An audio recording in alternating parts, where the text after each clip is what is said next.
O governo Trump deu à República Islâmica uma semana de folga para o funeral de Khamenei. Então, enquanto as negociações estão em pausa, vamos ouvir o que o regime realmente tem dito.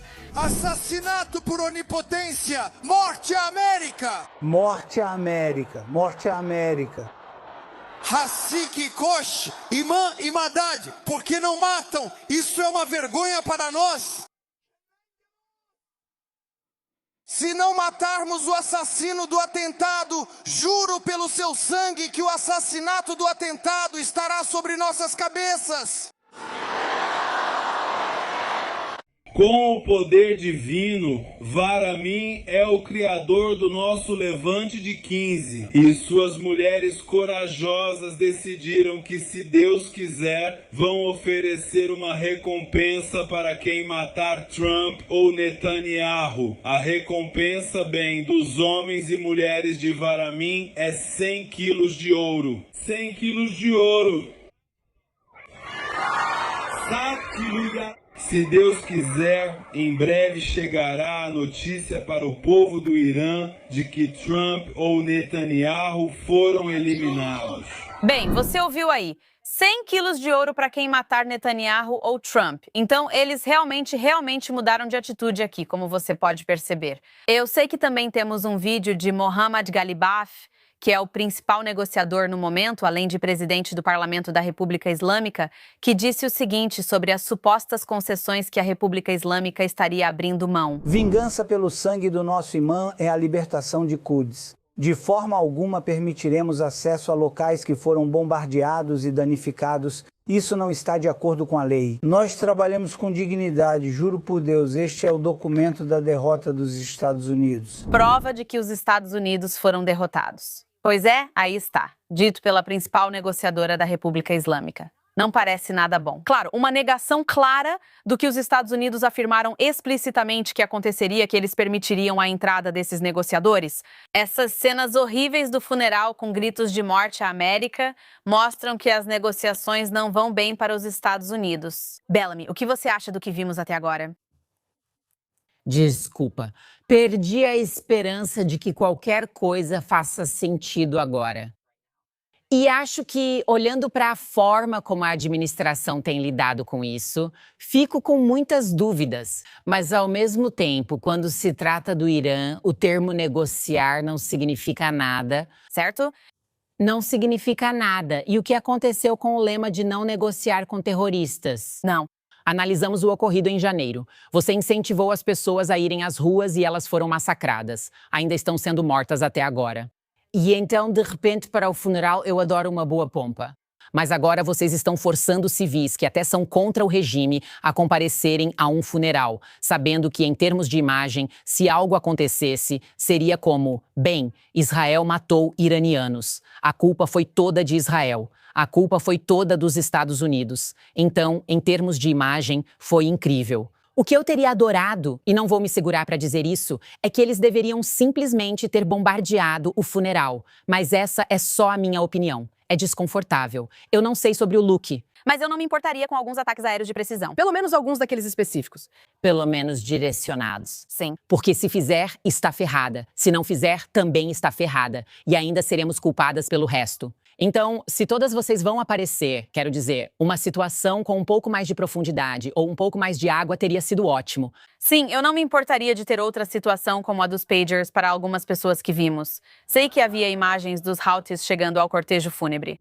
Eles chegaram entoando Morte à América. O tema deste funeral de vários dias, que ocorre durante o 250º aniversário dos Estados Unidos, é Morte à América. Não se deixe enganar. Eles fizeram isso de propósito, acreditam em simbolismo.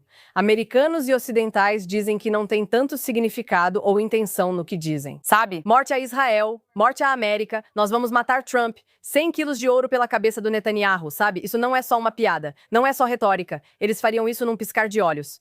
Sinto que ainda faltam pessoas no Ocidente que entendam que eles realmente querem dizer isso. É como a declaração de independência deles. Eles realmente querem dizer o que falam. E nós temos que levá-los a sério. Infelizmente, também vemos muitos líderes no Ocidente por vários motivos que discutiremos. Tenho certeza de que o presidente dos Estados Unidos minimiza toda essa incitação, esses incentivos explícitos, sabe, para assassiná-lo. É uma loucura para mim o que estamos vendo, especialmente essas cenas no funeral. É tão descarado e decepcionante que as pessoas nem chamam as coisas pelo nome. Mas sabe, também vimos alguns participantes, não muitos de alto perfil, devo dizer, muitas figuras políticas e diplomáticas de nível C e D de diferentes estados. Claro, vimos muitos representantes de grupos terroristas presentes nesse funeral. Turco, qual a sua opinião sobre o funeral até agora? O que eu vejo é que o Irã tirou uma semana de folga das negociações para encenar uma demonstração de poder, vingança e propaganda. Sim. Exato. Ofereceram recompensa pela cabeça do Trump. E também o que vimos foi que eles receberam cada país com versos do Alcorão. E a Turquia e a Arábia Saudita receberam os piores. Esses versos não estavam chamando nem a Turquia nem a Arábia Saudita de aliados. Eles estavam insinuando que cooperaram com o inimigo.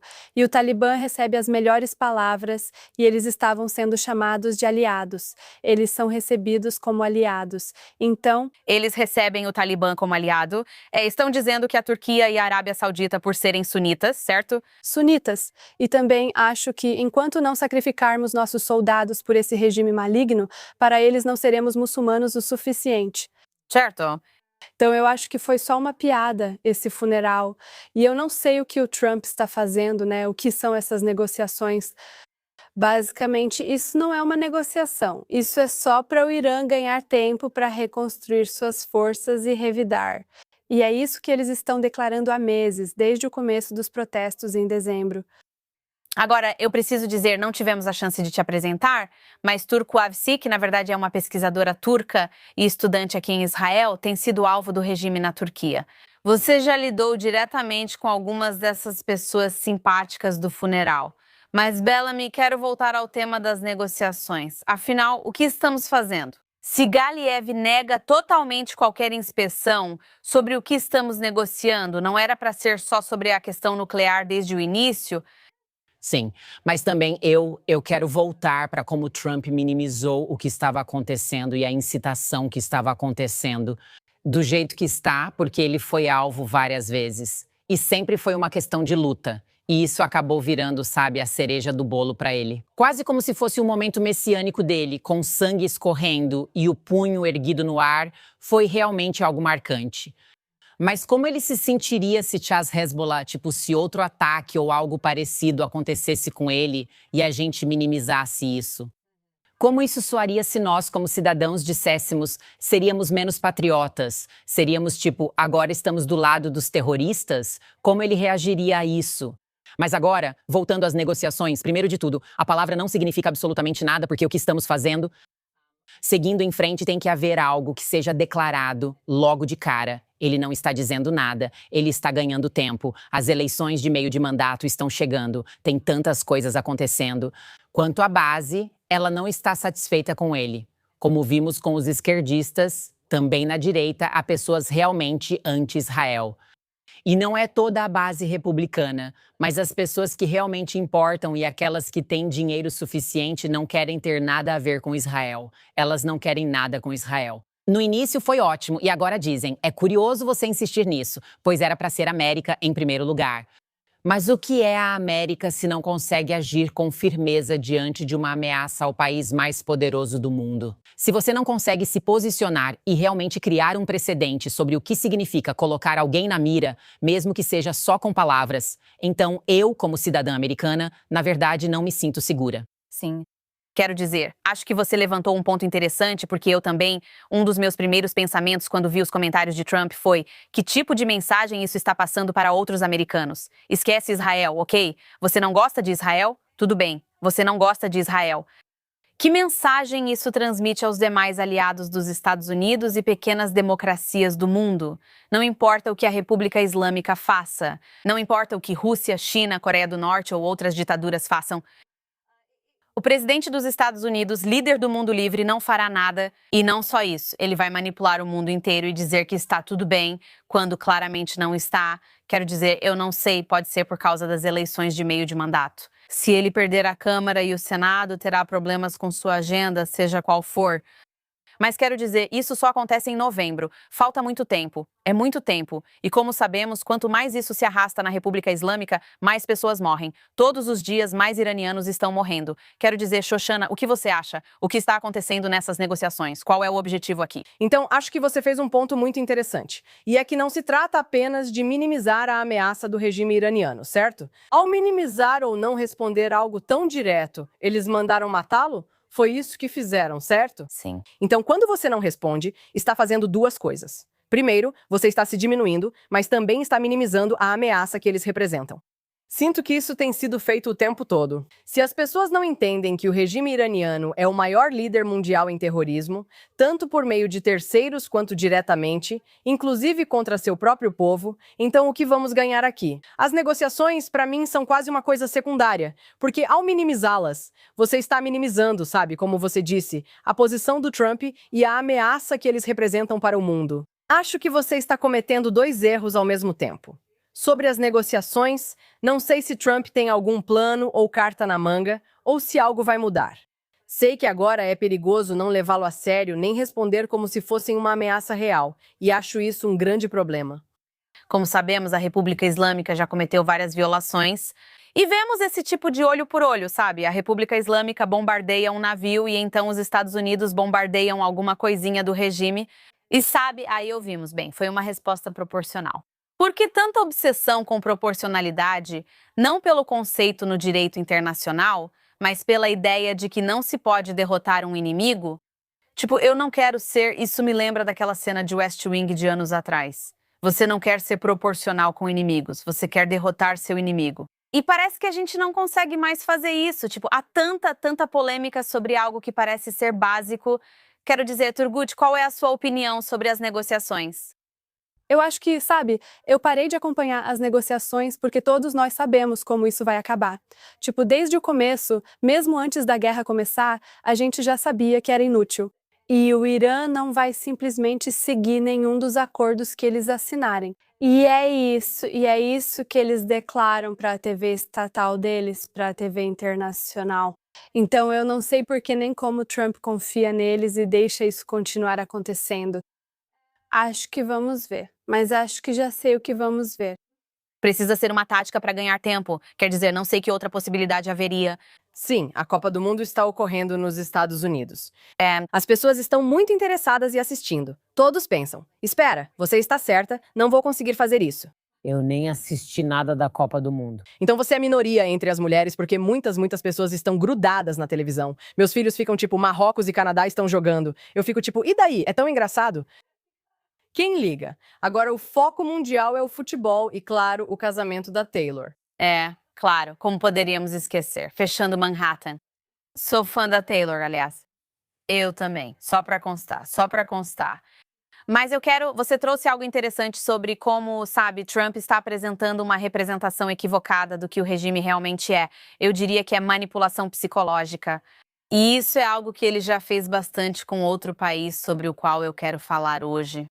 E esse país é a Turquia, que pode ou não, ainda vamos ver, mas está cada vez mais parecendo que será a próxima grande batalha, o próximo grande inimigo, pelo menos da forma como Erdogan, o ditador, está falando. Turco, qual é a sua opinião sobre isso? Eu sei que Trump meio que inventou várias desculpas para vender os caças, os jatos de combate para a Turquia, algo que antes eles evitavam. Muito preocupante. Muitos no Congresso, à direita e à esquerda, mostram ceticismo sobre isso. Esse regime não é bom. Qual sua opinião sobre a situação? Além disso, Trump não para de elogiar Erdogan em todos os seus discursos. É estranho, né? Por quê? E eu acho que Erdogan também está deixando ele feliz, tem alguns acordos entre eles. Além disso, como você sabe, a Turquia se destacou durante a guerra com o Irã. Eu acho que a Turquia fez tudo o que Trump pediu para eles fazerem, mesmo que Erdogan diga o contrário. E eu acho que o que vemos dos oficiais turcos é mais sobre a propaganda da Turquia agora, porque eles estão transformando a Turquia em um país realmente antidemocrático. E estamos nos tornando realmente um país do Oriente Médio de terceiro mundo em termos de liberdade de expressão e democracia. E eu acho que eles estão mais interessados em fazer a propaganda deles para o mundo, porque eles viram que isso ajudou o Irã, o regime no Irã, porque eles viram que, mesmo matando o seu próprio povo, violando todos os tipos de direitos humanos contra seu povo, só porque eram contra Israel, eles receberam apoio dos esquerdistas ocidentais. E isso também é, eu acho, o que eles estão procurando. E estamos vendo pela TRT World, outro legado, às vezes também Jane Kruger, eles estão tentando mostrar a Turquia como o único país moral que está se destacando. Essa é a TV estatal, patrocinada pelo Estado, exatamente. Exatamente. Quando assisto a TRT em turco, é como se eu estivesse assistindo a TV do regime iraniano. Essa é a propaganda que eles estão fazendo. E eu fico pensando, a Turquia tem mais de 24 instalações e bases combinadas dos Estados Unidos e da OTAN. Então, o que estamos fazendo? De que lado estamos? E que tipo de política externa é essa? Acho que é isso que os jornalistas turcos deveriam fazer quando fazem perguntas. Para o nosso ministro das Relações Exteriores, eles precisam questioná-lo sobre nossas políticas externas, de que lado estamos, o que estamos fazendo. E eu acho que agora é só propaganda e uma espécie de limpeza da imagem do regime atual. Bem, você mencionou o ministro das Relações Exteriores, como é o nome dele, Hakan Fidan, o ministro das Relações Exteriores da Turquia, que fez alguns comentários bem polêmicos. Na verdade, temos um vídeo. Vamos dar uma olhada. Israel não é apenas um problema da Turquia, não é apenas uma questão do nosso estimado presidente. Nosso estimado presidente se manifesta e diz que o que está errado é errado. Ele chama as coisas pelo nome. É melhor do que o alemão original, sabe? Eu sei, né? Parece... It's better than the original German, you know. Exatamente como um app. Exatamente como outra pessoa. Eles são o problema. Toda a humanidade precisa se envolver para resolver esse problema. Quero dizer, é muito, muito óbvio para onde essa retórica está indo. Também acho hilário que alguém representando a Turquia esteja afirmando que a Turquia fez mais do que qualquer outro país, até mesmo contra Israel. Como você disse, eles ainda tentam jogar dos dois lados. Sim, claramente. Quero dizer, isso é tipo retórica nazista. Não acredito que a Turquia não tenha se envolvido na guerra. Há relatos de que Erdogan foi direto até J.D. Vance e disse, sabe, atrapalhe tudo isso. Houve relatos de uma tentativa de trazer os curdos, armá-los e fazê-los parte da revolta. E eles, sabe, a Turquia foi totalmente contra, tipo, de jeito nenhum, não façam isso. Se é verdade ou não, eu não sei. Mas onde há fumaça, há fogo, então deve ter acontecido alguma coisa. Eu não acho que ele ficou em silêncio, de jeito nenhum. Eu não acho, não. Não ficou em silêncio, mas acho que você quis dizer que ele não apoiou a República Islâmica. Eles não fizeram nada porque fariam isso sim. Ou pelo menos esse é o receio, eu acho. Então temos sorte que eles só sabotaram. Acho que sim, acho que sim. É. Acho que o mais inteligente seria os cipriotas realmente se aliarem com as pessoas certas para que possam, de fato, descolonizar a parte norte do seu país, que é controlada pelos turcos. Ocupar vai enviar uma mensagem muito forte e poderosa para as pessoas com quem eles querem sentar à mesa, que são os terroristas globais. Sim. Quero dizer, nós também provocamos a ira do regime turco mais uma vez ao reconhecer o horror do genocídio armênio. Deus me livre a gente reconhecer um massacre que aconteceu há cerca de 100 anos, mais de 100 anos atrás agora. Mas, sabe, a Turquia tem agido de forma repugnante nisso há décadas, desde que o Estado moderno da Turquia passou a existir. E eles vêm negando isso e apagando evidências há muito tempo. Mas não vimos muitas explosões de raiva adicionais do regime turco em resposta a isso. Sempre que isso ocorre em qualquer país, prometem cortar relações e impor consequências por reconhecer o genocídio armênio. Mas em uma semana, o assunto some. Desta vez, aceleramos. Levou menos de uma semana. Eles na verdade não falaram sobre a Turquia. No Azerbaijão, eles falam mais sobre isso porque o Azerbaijão é meio que um aliado de Israel. E eles ficam realmente ofendidos. Eu também recebo mensagens de alguns dos meus seguidores azerbaijanos. Mas o genocídio armênio é um assunto bastante sensível na Turquia. Como alguém que cresceu na Turquia, eu gostaria de te contar. E até mesmo, sabe, para você entender o quão sensível é, até mesmo quando eu digo a palavra genocídio, eu meio que me sinto estranha porque era como se fosse proibido. E é assim, eu lembro que a França foi um dos primeiros países a reconhecer. Eu era criança, talvez tinha uns 6, 7 anos, e todo mundo parou de comprar produtos franceses. E é realmente uma questão muito sensível, mas dessa vez eu realmente conferi todas as notícias turcas e eles realmente, será que superaram isso? Sim.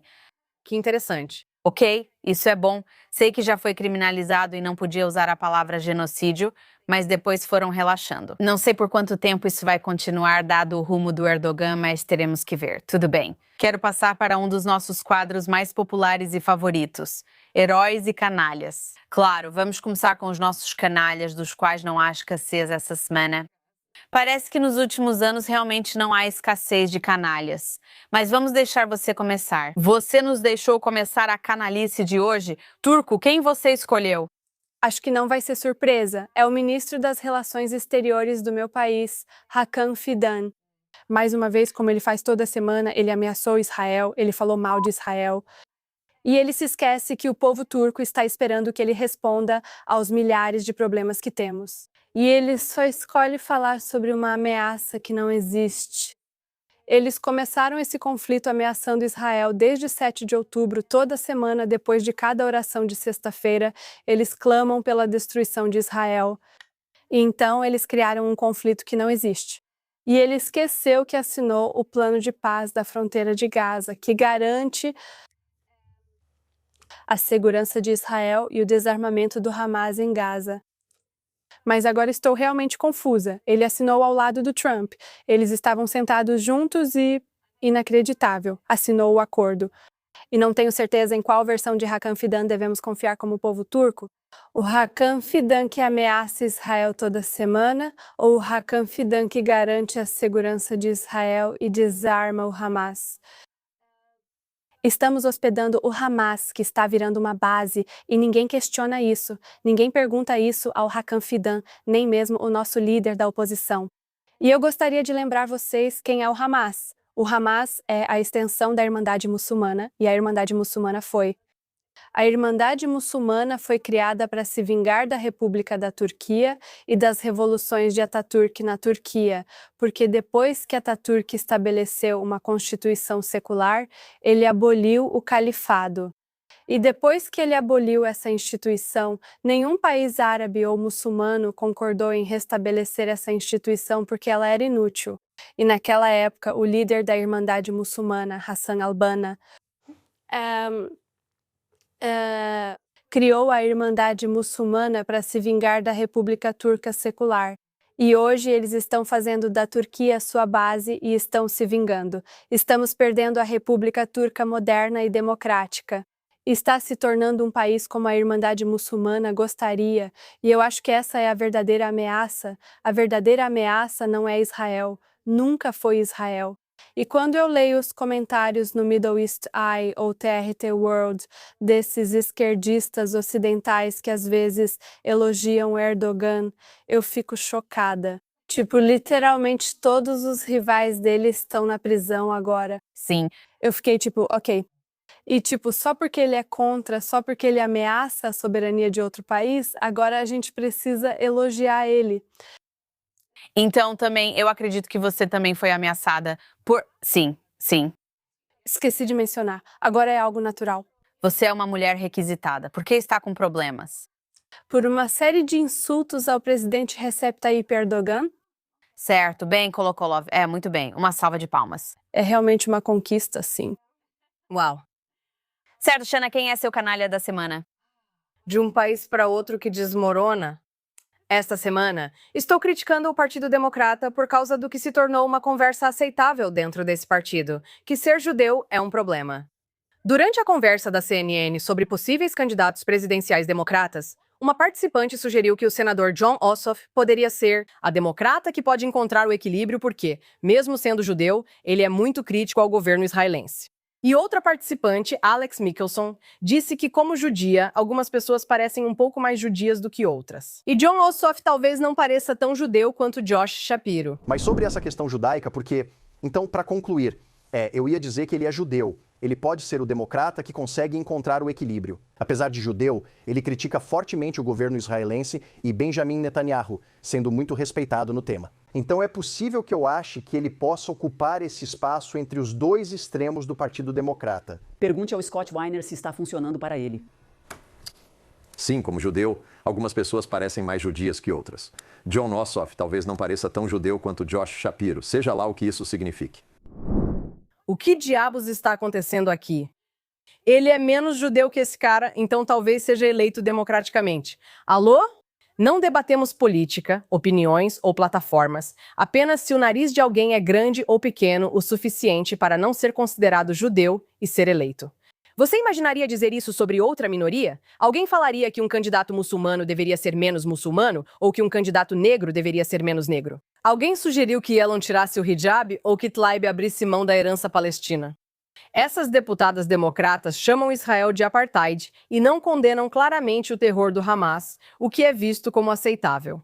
Nenhum analista político sério sugere que muçulmanos precisem esconder sua religião para se eleger. Só judeus têm que provar ser o tipo certo de judeu. Ironicamente, o Partido Democrata, que conta com o apoio da minoria judaica há quase 100 anos, desde 1968 aproximadamente 71% dos judeus americanos votaram em candidatos presidenciais democratas. Mas agora, de alguma forma, ser judia é uma desvantagem nesse partido. Essa América é um grande sinal de alerta. Quem conhece a história sabe que o que começa com os judeus nunca termina com eles. América, sua sociedade está se desfazendo diante dos seus olhos. Numa sociedade livre, a solução não é que judeus sejam menos judeus. A solução é combater o antissemitismo que gera essa insanidade. Nenhum americano, seja qual for sua religião, raça ou crença, deve ser orientado a esconder quem é. Independentemente do seu lado político, peço que veja isso como um alerta. Para salvar a América, é preciso enfrentar esse ódio. Há muito trabalho a fazer. Érica, você está encrencada, garota. Sim. Estou ouvindo o que você está dizendo sobre a Turquia, e isso me assusta, porque eu não sabia de tudo isso. Você sabia de tudo isso sobre a Turquia? E me faz sentir que nem mesmo os turcos sabem disso. Sem problemas. Obrigada por compartilhar essa verdade. Espero que os americanos realmente acordem. Sim, também espero. Bellamy, quem é seu canalha da semana? A SABC, a Corporação de Radiodifusão da África do Sul, porque justamente nesta semana, com os ataques xenofóbicos que estavam acontecendo, qualquer estrangeiro recebeu até 30 de junho com um aviso prévio de 2 meses para deixar o país. Quando eu morava na África do Sul, o ano em que saí foi 2008, quando vi os ataques xenofóbicos aumentando a um ponto assustador, e isso não aparecia na mídia porque nem sequer era noticiado internamente. Agora, essa ABC pertence ao ANC, que é um braço do regime iraniano.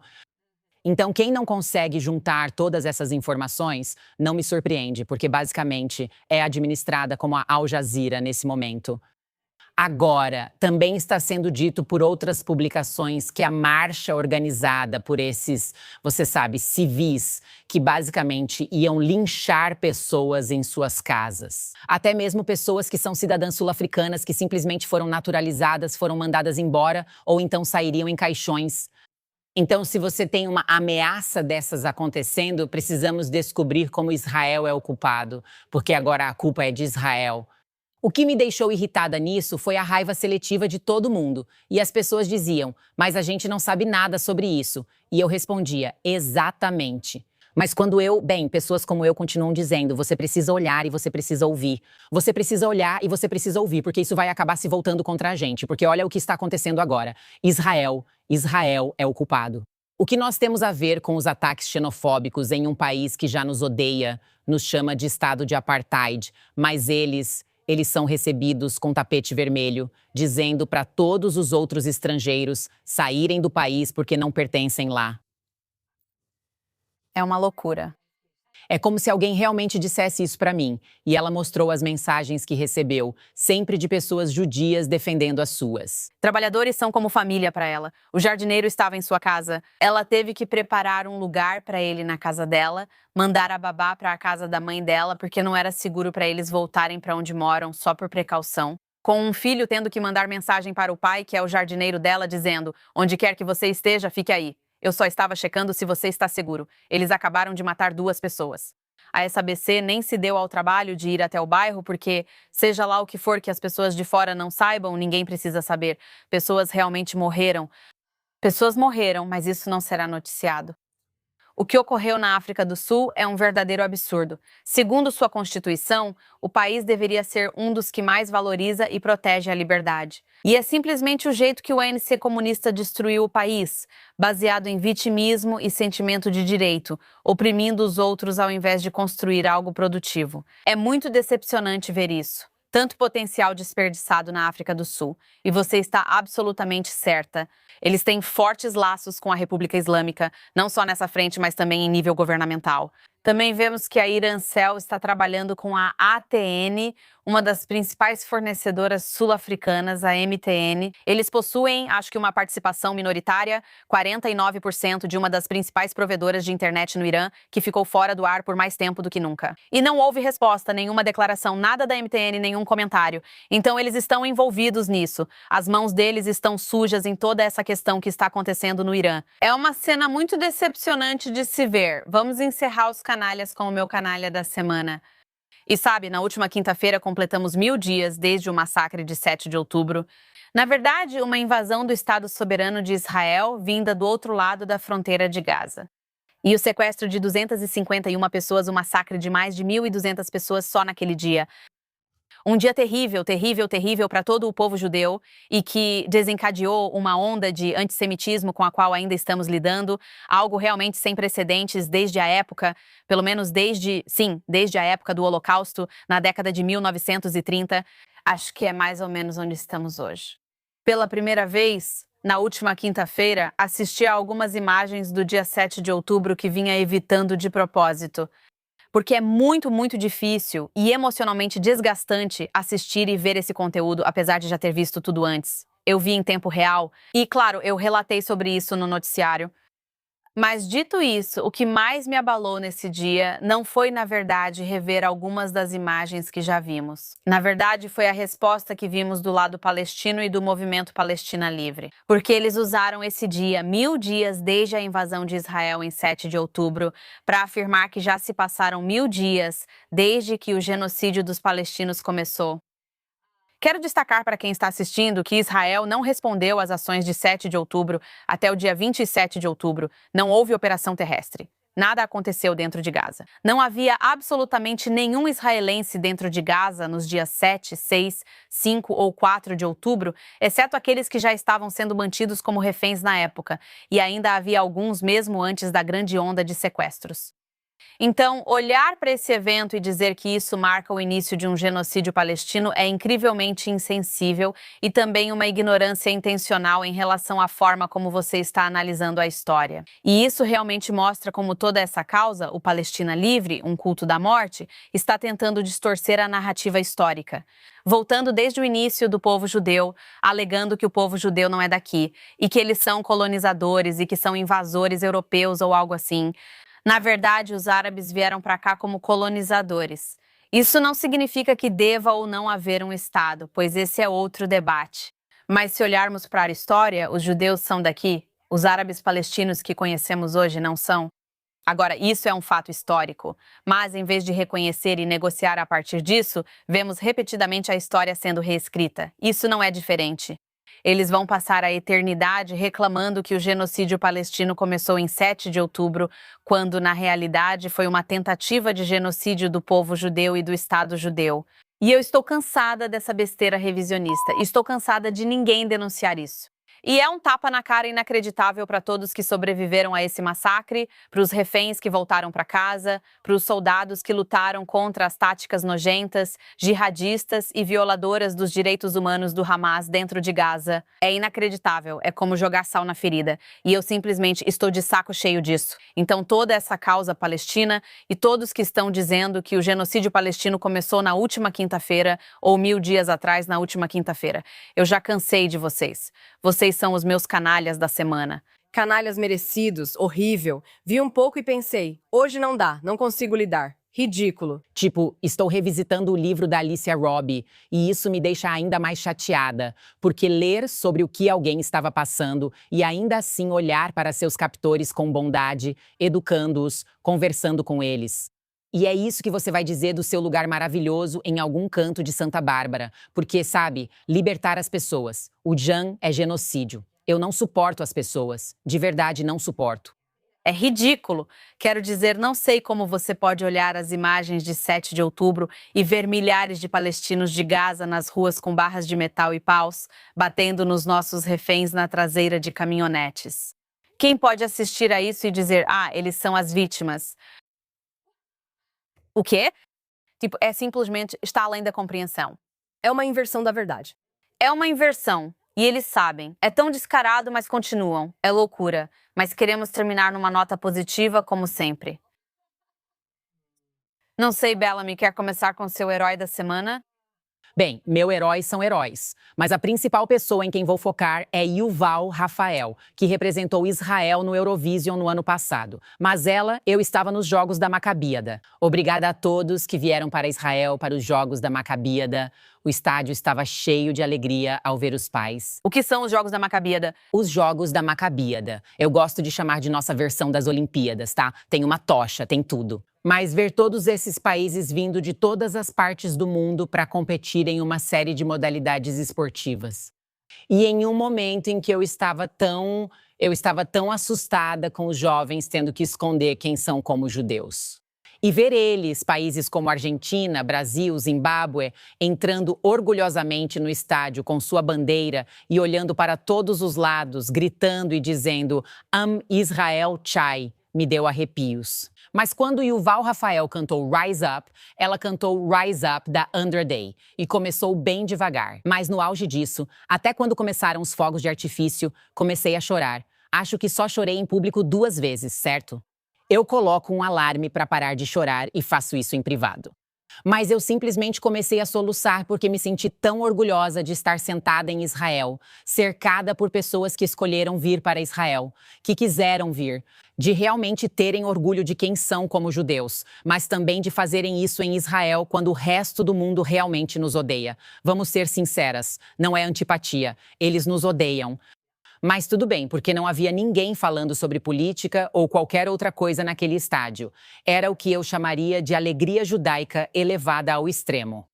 Foi incrível. E fazia tempo que eu não me sentia tão orgulhosa assim, de forma tão aberta. Mas só de ver todo mundo sorrindo e se sentindo com os pés no chão por um momento, especialmente depois do dia 7 de outubro, tem sido realmente, eu não diria complicado, mas tem sido um tempo tão estranho acordar toda manhã e dizer, quer saber? Ainda estamos aqui e precisamos seguir em frente. Ela cantou uma música muito inspiradora. E essas palavras significam tanto depois de tudo que passamos e do que ainda estamos enfrentando. E sabe de uma coisa? Eu topo esportes. Se for para escolher outra coisa, eu adoraria ir assistir a um jogo de beisebol ou algo assim. Me avise. Estarei lá mesmo sem saber o que está acontecendo. Pela primeira vez pensei, vou assistir a um jogo. Amém. Isso me convenceu. Então, obrigada a ela, e obrigada aos organizadores da Maccabi, e obrigada aos países que não se acovardaram e não cancelaram. Sei que a África do Sul cancelou seu representante. Eram apenas 3 pessoas, mas a delegação principal, que poderia ter sido algo muito poderoso até para eles, acabou perdendo um momento realmente magnífico e mágico. Uau!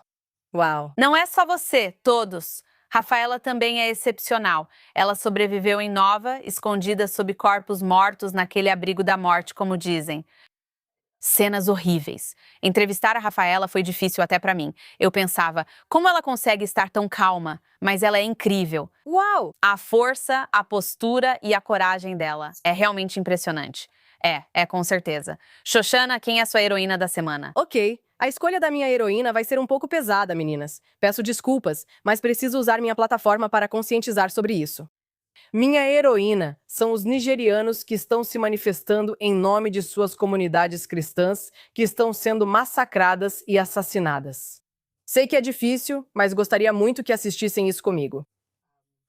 Nós temos um pequeno vídeo do que está acontecendo atualmente na Nigéria.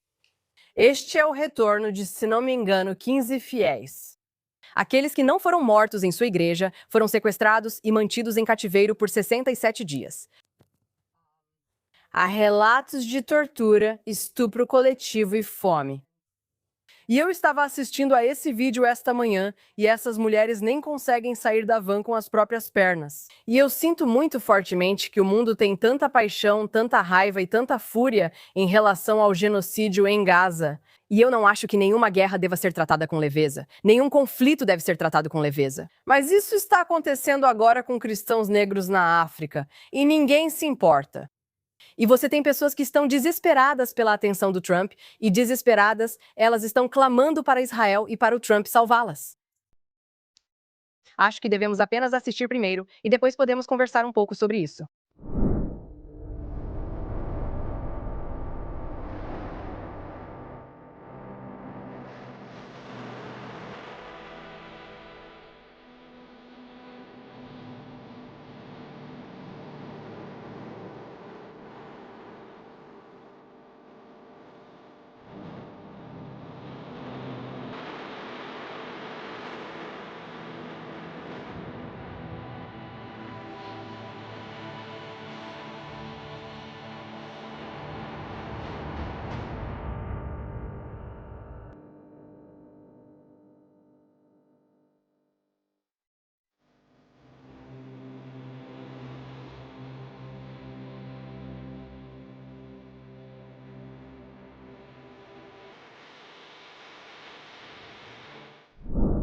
Eu nem consigo imaginar como deve ser difícil divulgar o que está acontecendo lá, considerando tudo o que eles precisam contornar para conseguir isso. Mas há pessoas online tentando fazer esse trabalho, e eu imploro que vocês as sigam.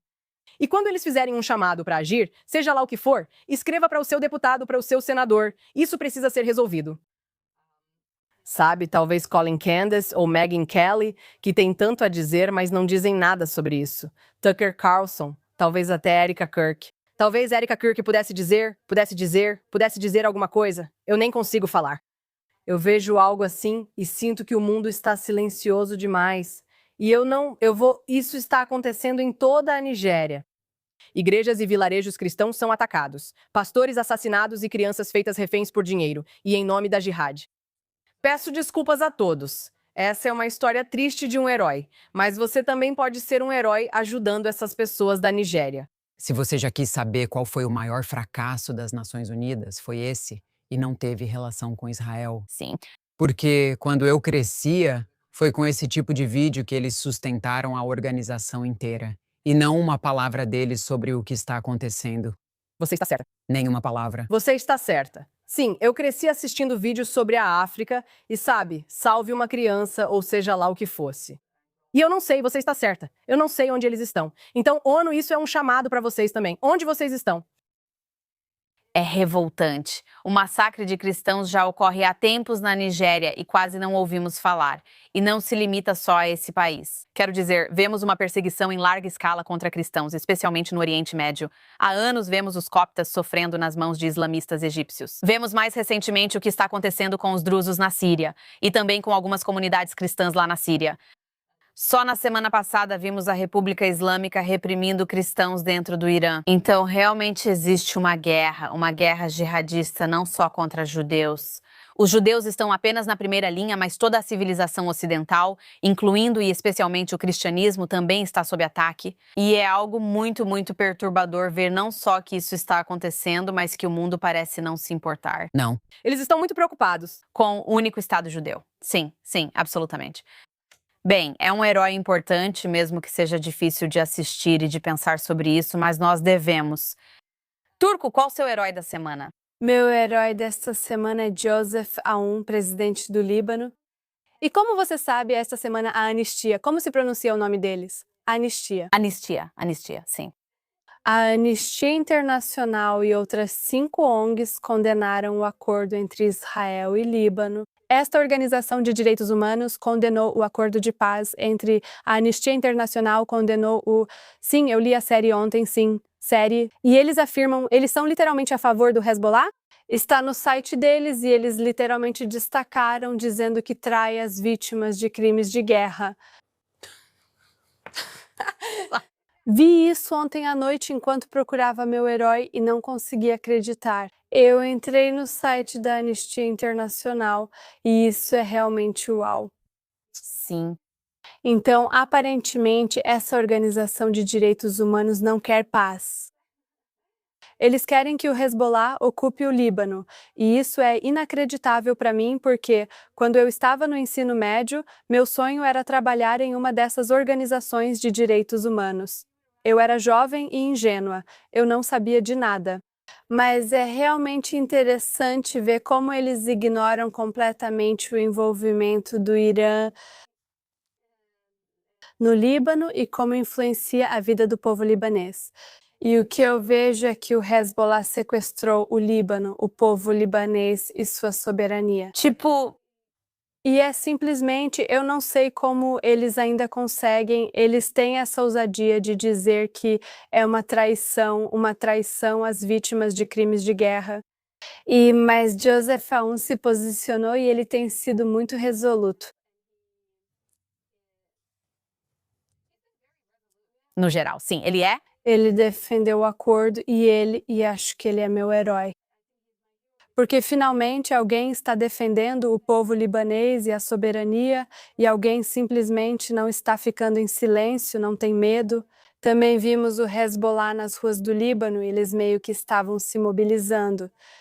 Mesmo assim, ele não recua, ele continua firme e ainda apoia o acordo.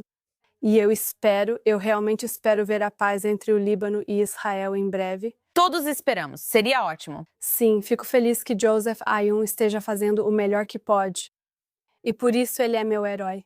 Muito legal. É um herói muito bom, acho que ele já foi escolhido como herói antes também. Já tivemos ele algumas vezes, mas sim, com certeza. Quero dizer, ele tem sido muito, muito firme. Espero que continue assim. Já tivemos isso acontecendo antes no passado com o Líbano, mas, sabe, estamos torcendo pelo melhor quanto a isso. Bem, por último, mas não menos importante, minha heroína desta semana é a nova Miss Israel, Danielle Yablonska, que na verdade é uma grande amiga minha. Se não me engano, no ano passado ela ficou em 2º ou 3º lugar. Primeira vice-campeã é o 2º lugar. É isso.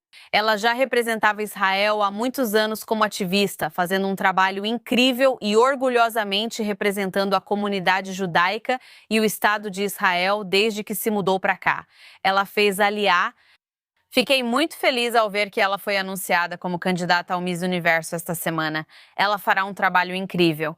Obviamente, ela é linda, mas além disso, ela também é uma pessoa incrível, incrivelmente talentosa e também inspira todos ao seu redor. Tem sido uma grande unificadora para as pessoas da comunidade judaica e da comunidade pró-Israel especificamente. Parabéns, Kol HaKavod. Temos orgulho de tê-lo como nosso representante. E sabemos que você vai representar o Estado de Israel e toda a comunidade judaica global incrivelmente bem. Não poderia estar mais feliz em saber que Danielle Yablonska é a nova Miss Israel de 2026. Então, ela é minha heroína da semana. Ela é incrível. Temos que tê-la como apresentadora aqui um dia desses, mas com isso, encerramos por esta semana. Teremos um episódio especial à distância esta semana com Fleur Hassan Nahum, que está nos Estados Unidos.